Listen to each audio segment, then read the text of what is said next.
Our first speaker is Dr. Jill Stein. Dr. Stein is a physician from Massachusetts who was the 2012 Green Party candidate. As the Green Party candidate, she understands the difficulties of ballot access across the nation, and Dr. Stein is going to speak to you on why ballot access is important nationwide. Great, thank you. Yes, it's an honor to be here, and thanks to all of our fellow citizens and activists and to the press that are here for addressing this really critical issue. Ballot access is really how we are heard as a democracy. And currently, we basically have two political parties that are not serving everyday people. There's an enormous hunger for more voices and more choices. This is not about pushing one particular political agenda. We have a great diversity of political points of view who are here today.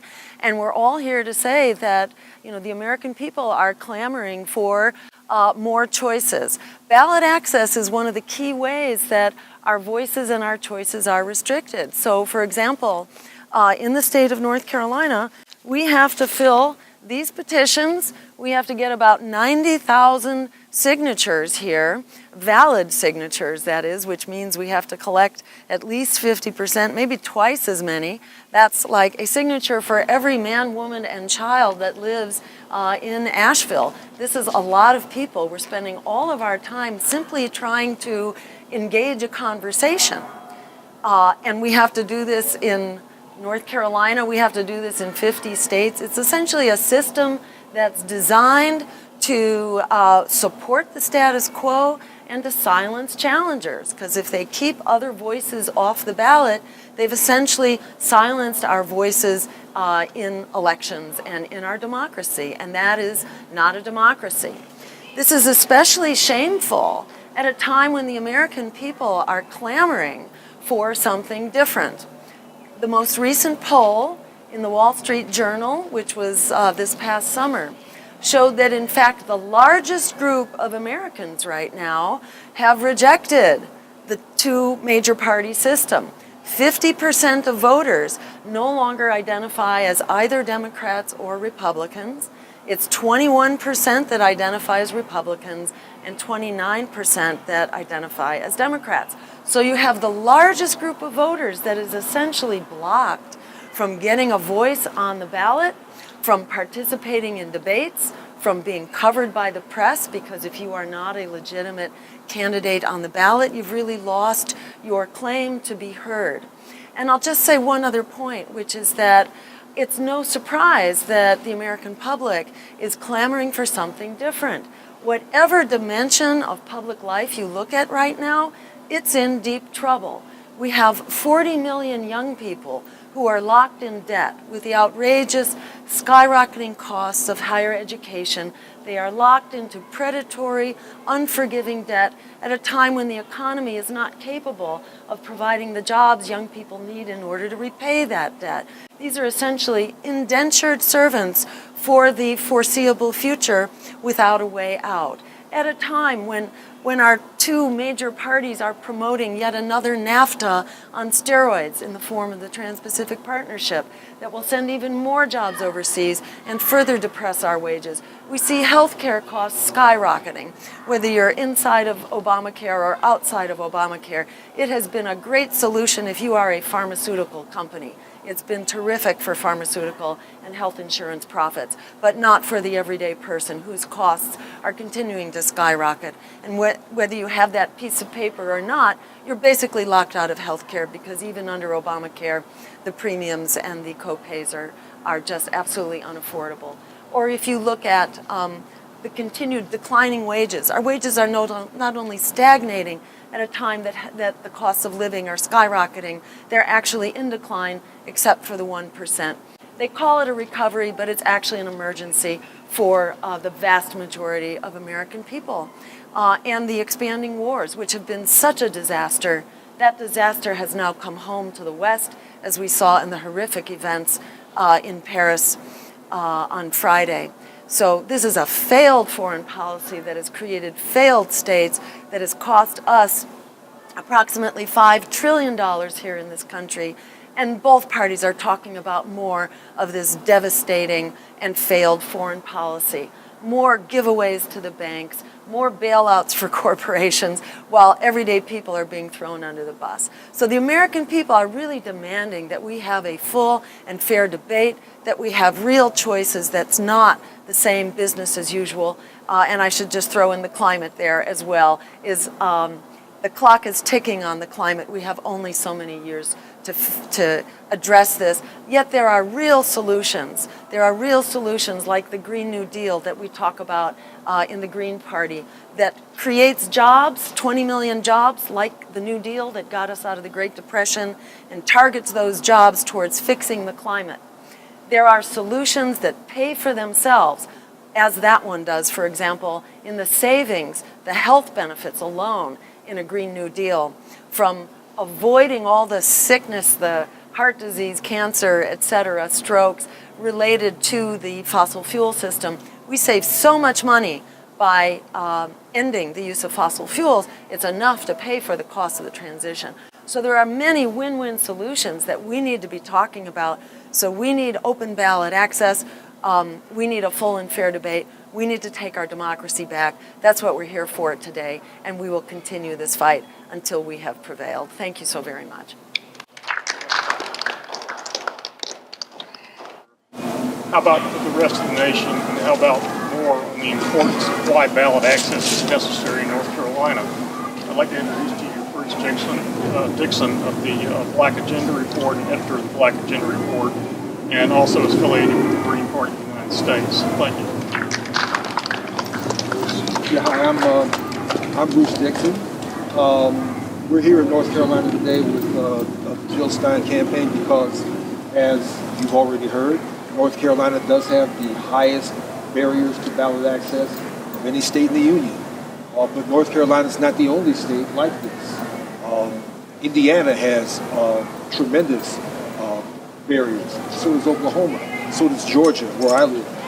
In 2000, when Ralph Nader was the Green candidate and had more money and more steam behind him than most of us have had since, he skipped North Carolina. He ignored Georgia. He left Indiana and Oklahoma alone.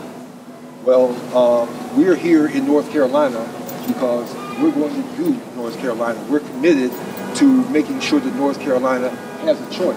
We know that the ballot access restrictions that are law here in North Carolina were enacted to protect Republicans and Democrats, to protect the corporate parties against competition, and to protect North Carolina voters against their own choices. So we're here to help North Carolina undo that.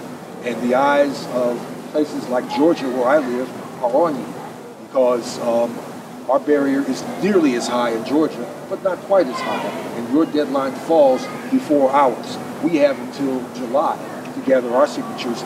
You have until May. But if you can do it here in North Carolina, we can do it in Georgia. If we can do it in Georgia, they can do it in Oklahoma, in Indiana, in Missouri, in Pennsylvania, and in the other states where similar restrictions have been enacted. So we're here, like I said, that's it. We're here to make sure that there is a choice. Thank you.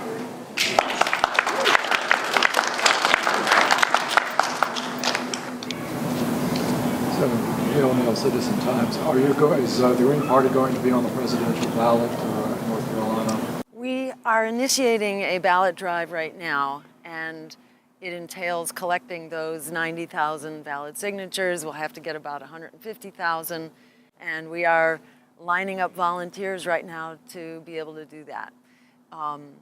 The rules are basically designed to protect the status quo and to silence opposition. So it's an uphill battle, but it's an uphill battle that rides on a wave of discontent and opposition, and we hope to give that opposition the voice that it needs for the jobs that we need, for the decent wages, for getting our young people out of debt, for healthcare and education as human rights as they should be. There's, as the wealthiest nation on the planet in the history of humankind, we deserve more than being thrown under the bus as we are now. So we intend to elevate that agenda and the solutions that could be provided right now for people who are hurting for them. And are you going to be on all 50 states, or? We are, this is the process really. North Carolina is kind of the poster child for this process all over the nation that is designed to basically silence opposition. So you can imagine what it's like to run these ballot drives. Each state has its own set of rules. The rules are constantly changing. So, it's an enormous investment of resources simply to stay on top of what the requirements are. Each state has its own dates at which the petition collections begin, their own dates at which the collections end. So yes, we are in the middle right now. We have access currently in about 23 states, and we are going for 50 states, so we have a whole lot of ballot drives going on right now. In the last election, we were able to fight our way onto the ballot for about 85% of voters in the country. So we're hopeful that we will improve on that, and in fact, we are ahead of where we were 4 years ago, I think reflecting that there's even more demand for change now than there was before. Dr. Stein, you're not only running this year as a presidential candidate, but you've run before, pretty well known as a presidential candidate here in the United States. Yet when I look around, I don't see any of our major media sources here at this press release, and I assume that you released this to the press that you would be here today. And I'd like to know if you have any comments about the responsibility of the press when it comes to giving equal time to our presidential candidates. We have, unfortunately, and there are notable exceptions, and I think there are a couple of them here today. So I want to give a shout out for the exceptions. But the rule has been for the corporate media to become consolidated, and then to basically serve as a as a defender of the status quo. The motto of responsible journalism used to be to comfort the afflicted and afflict the comfortable. Currently, press has it backwards. They're comforting the comfortable and afflicting the afflicted, unfortunately. So, what we need is independent press and journalists with integrity that can help get the word out, because this is the rule rather than the exception. It is a big fight to get into the discussion. I think as the Democratic Party continues with its process, I think there will be increasing interest in our campaign as it becomes clear that the Democratic Party is rallying around its usual standard bearer and really forcing out the challenge within the Democratic Party. And I hate to see that happen, but I fear that this process is well underway, as Bill is collecting the superdelegates as we speak, has many states worth. So the unfairness that we're discussing here today, regrettably, is incorporated into the basic structure now of our two major parties, which is why we are building a challenge outside of that will not end when a single campaign is terminated by a hostile political base. But our hope is that as that process takes place, as the Democratic Party clarifies its pathway forward, that there will be increasing attention for a token candidate with integrity. Right now, the media has made a little bit of room for Bernie Sanders, which is wonderful, and it's great that that's happening. As Bernie encounters growing resistance, I think there will be increasing attention given to our campaign as the logical, shall we say, plan B for the Sanders campaign. Before Mr. Sanders announced, there was quite a lot of traction for the Jill Stein campaign. Do you feel that a lot of the air has gone out of the campaign as a result of him announcing? Well, I'd say as a result of the system. I think it's a great thing for public interest candidates to stand up in whatever party they're in, wherever they are. We need more voices, we need more choices, and I think it's a good thing. I don't think we should be pre-selecting, who the voice is going to be for the public interest. We need a dialogue and debate there too. But I think the fault is with the system that barely gives airtime to even one candidate. There should be a broad discussion going on here, which is why, I think the central call is for more voices and more choices. That should be part of press coverage, that should be part of our debates, and it should be integrated into the rules of ballot access as well. By some chance you were called on by Mr. Sanders, if he was to win somehow, as a vice presidential mate, would you consider running with Bernie Sanders? I would love to have that conversation, and I know that there have been efforts, certainly from the Green Party, to open up this conversation, actually for years, for years that we have been interested in having a conversation with Bernie. We have not yet had success in getting the return phone call, but we will keep trying. Thank you very much. Thank you.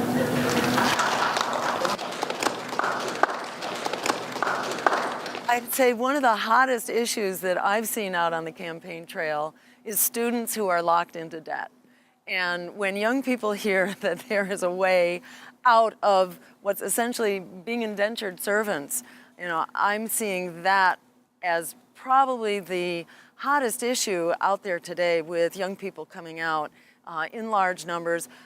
4 days ago, there was a million student march, which brought out thousands of young people on over 100 campuses all around the country.